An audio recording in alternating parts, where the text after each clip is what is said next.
मैं explained channel पर। और आज मैं एक्सप्लेन करूंगा लायर गेम एनिमे के एपिसोड नंबर 10 को। पिछले एपिसोड की लिंक आपको डिस्क्रिप्शन में मिल जाएगी। तो चलिए जानते हैं इसकी आगे की कहानी को बिना किसी देरी के। अब तक हमने देखा कि अकियामा की वजह से नाओ के वोट्स अब सबसे ज्यादा हो गए थे। उसने सभी लड़कों को एक झूठी कहानी सुनाकर उनसे 10-10 वोट्स खरीद लिए। अकियामा को यहाँ देख बाकी लोग हैरान भी हो जाते हैं। किकुजावा पूछता है कि बाहर का आदमी गेम में हिस्सा कैसे ले सकता है, तो अकियामा बोलता है कि रूल्स के हिसाब से प्लेयर्स अपने साथ कोई भी चीज ला सकता है। तो समझ लो नाओ मुझे लेकर आई है। यूजी अब सब पे चिल्लाने लगता है कि तुम लोग गधे हो क्या, तुम नाओ की बातों में कैसे आ गए। तो किकुजावा बोलता है कि नाओ ने 10 वोट्स के बदले अपने सारे पैसे यानी 70 मिलियन देने को कहा था। नाओ बोलती है कि ये सच है, मैंने सभी से उनके वोट्स 70 मिलियन में खरीदे थे। यूजी बोलता है कि पर तुम्हारे पास तो टोटल 70 मिलियन ही थे, तुम इन सबको इतने पैसे कहाँ से दोगी। तो नाओ बोलती है कि इसीलिए मैंने कॉन्ट्रैक्ट पे लिखा था कि मैं ये पैसे इन्हें 10वें राउंड में दूंगी, अभी नहीं। यूजी उस पे चिल्लाने लगता है कि तुम इतने पैसे नहीं दे पाओगी और कॉन्ट्रैक्ट तोड़ने के लिए तुम पर 100 मिलियन का फाइन लगेगा, सबका मिला के टोटल 600 मिलियन का फाइन देना होगा। अकियामा बोलता है कि तब की तब देखेंगे, लेकिन अभी तो नाओ के पास सबसे ज्यादा वोट्स हैं। 10वें राउंड में तुम लोग अपने कॉन्ट्रैक्ट के हिसाब से एक दूसरे को ही वोट करोगे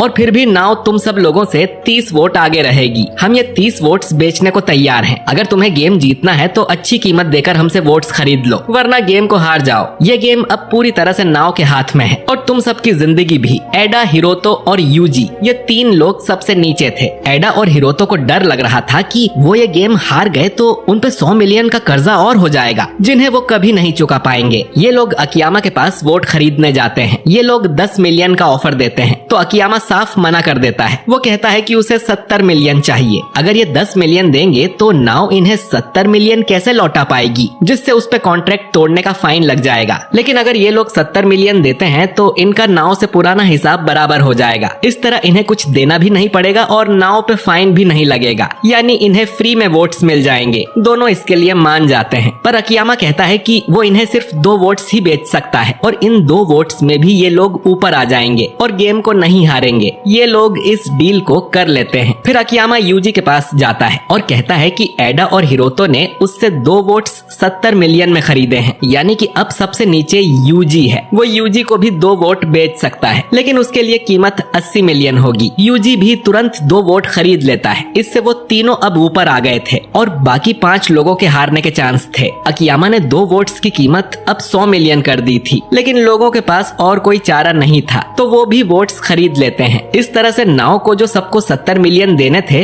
वो बराबर हो गए। नाओ ने जो 10 वोट 70 मिलियन में खरीदे थे, यानी कि 1 वोट 7 मिलियन में, वहीं 1 वोट वो अब 50 मिलियन में बेच रहे थे। अब क्योंकि बाकी सब लोगों ने भी 2-2 वोट्स खरीद लिए थे तो एडा और हिरोतो वापस सबसे नीचे आ गए थे। इन दोनों के पास सिर्फ 95 मिलियन ही बचे थे और उनके बदले अकियामा इन्हें 2-2 वोट्स देने को मान जाता है और मजबूरी में उन्हें ये वोट्स खरीदने पड़ते हैं। अब सातो नाम का एक लड़का दिमाग चलाता है। वो सोचता है कि वो अपने ही सारे वोट्स बेच के जानबूझकर हार जाएगा। अकियामा 50 मिलियन का 1 वोट बेच रहा है तो वो सिर्फ 25 मिलियन में अपना 1 वोट बेचेगा। अगर उसने 3 लोगों के 2-2 वोट्स भी बेच दिए तो उसके पास टोटल 215 मिलियन हो जाएंगे। फिर अगर वो ये गेम हार भी गया तो वो आराम से ना सिर्फ इस गेम का बल्कि पिछले गेम का भी 100 मिलियन कर्जा चुका देगा और उसके पास 15 मिलियन बाकी भी बच जाएंगे। ये प्लान उसे परफेक्ट लगता है। इधर अकियामा ने वोट्स की कीमत फिर से बढ़ा दी थी। वो 1 वोट 65 मिलियन में दे रहा था, बाकी 5 लोगों पर सिर्फ इतना ही पैसा बचा था। कोसुके कहता है कि वो सोच के बताएगा। सातो अब उसके पास जाके कहता है कि तुम आधी कीमत में मुझसे वोट्स खरीद लो।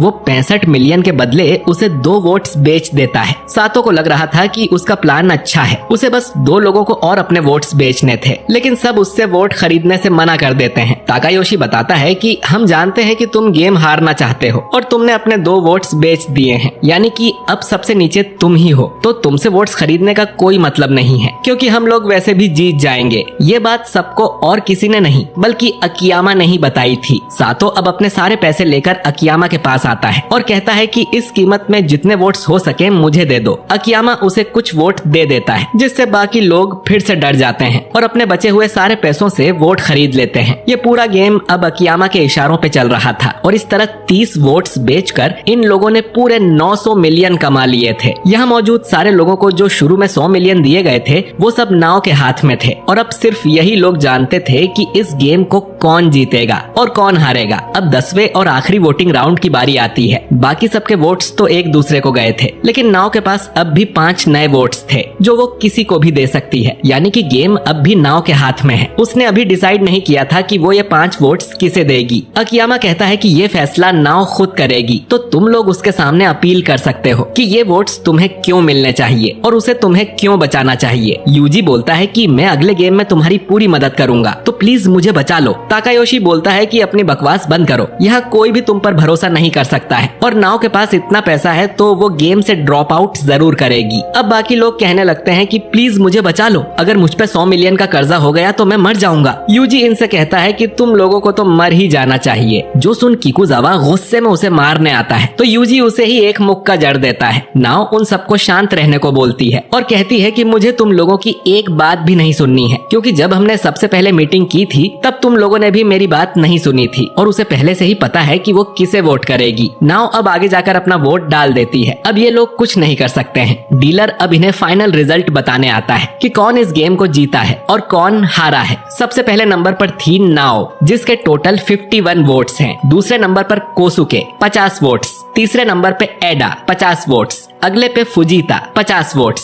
फिर किकुजावा 50 वोट्स, हिरोतो 50 वोट्स। अब सिर्फ 3 लोग बचे थे, सातो, यूजी और ताकायोशी। यूजी मन में सोचता है कि सातो ही हारेगा क्योंकि उसने अपने वोट्स बेच दिए थे और उसके पास जितने पैसे थे वो अकियामा से सिर्फ 2 वोट्स ही खरीद पाया होगा। लेकिन अगले नंबर पर सातो का नाम आता है, उसके भी 50 वोट्स थे। जो सुन यूजी चौंक जाता है और नाव से पूछता है कि उसने सातो के लिए आखिर में वोट किया क्या। तो नाव कहती है कि उसने तो सातो को एक भी वोट नहीं डाला। अकियामा बताता है कि उसने सातो को सस्ते में वोट दिए थे ताकि वो भी सेफ जोन में आ जाए। यूजी समझ गया था कि वो ही हारने वाला है, लेकिन इसके बाद उसी का नाम आता है। उसे भी 50 वोट्स मिले थे, यानी कि वो भी गेम को जीत गया है। और इस गेम में 49 वोट्स से जो हारा है वो है ताकायोशी। ताकायोशी को यकीन नहीं होता कि वो क्यों हार गया। नाव अब उसके पास जाके कहती है कि गेम के दौरान कोई उससे बात नहीं कर रहा था, सब उसे इग्नोर कर रहे थे, जिससे वो बहुत ही निराश हो गई थी। लेकिन ताकायोशी था जो उसके पास आया था और उसने कहा था कि वो चाहकर भी नाव की मदद नहीं कर सकता है। जो सुन नाव को थोड़ा अच्छा लगा था। ताकायोशी कहता है कि तो फिर तुमने मुझे हरवा क्यों दिया। जिस पर नाव कहती है कि मैंने लायर गेम को खत्म करने का तरीका ढूंढ लिया है। लायर गेम में अगर कोई अकेले सारा पैसा जीतने का ना सोचे तो सभी प्लेयर्स को बचाया जा सकता है। अभी तक सारे गेम में एलजीटी वाले हमें 100 मिलियन देते हैं, अगर हम वो गेम हार गए तो हम पे 100 मिलियन का कर्जा हो जाता है और उन सब के पैसे ही मिलाकर विनर को दिए जाते हैं। लेकिन अगर विनर गेम से ड्रॉप आउट करने की बजाय सारे पैसे प्लेयर्स में बांट दे तो एलजीटी वाले एक भी पैसा नहीं कमा सकते। जैसे पहले गेम में अगर कोई प्लेयर किसी से 100 मिलियन नहीं चुराता तो दोनों पे कोई कर्जा नहीं होता। दूसरे गेम में भी विनर अगर सारे पैसे बाकी प्लेयर्स में बांट देता तो वो सब भी कर्जे से मुक्त हो जाते। यूजी बोलता है कि पर विनर तो गेम में अटका रहेगा ना, उसे आगे के राउंड्स भी खेलने पड़ेंगे। नाव कहती है कि उन्हें अगले राउंड्स में भी यही करना होगा। जैसे जैसे राउंड बढ़ेंगे विनर कम होते जाएंगे और आखिर में सब लोग इस गेम से आजाद हो जाएंगे। वो जान गई है कि एलजीटी वाले चाहते क्या है। वो तभी पैसे बनाते हैं जब कोई गेम से ड्रॉप आउट करता है, जब कोई प्लेयर झूठ बोल के दूसरों को धोखा देता है और सारा पैसा लेके भाग जाता है। उसके हिसाब से लायर गेम में झूठ बोलने वाला नहीं जीतता है, बल्कि लायर गेम आपको टेस्ट करता है खुद को झूठ बोलने से रोकने के लिए। जैसे आज के गेम में सब सोच रहे थे कि उन्हें किस एक प्लेयर को हराना है, बल्कि उन्हें ये सोचना चाहिए था कि वो आज किस एक प्लेयर को बचा सकते हैं और नाव ने वही किया है। उसने ताकायोशी को ये गेम हरा के उसे बचाया है और वो उसे अपने 200 मिलियन दे देती है।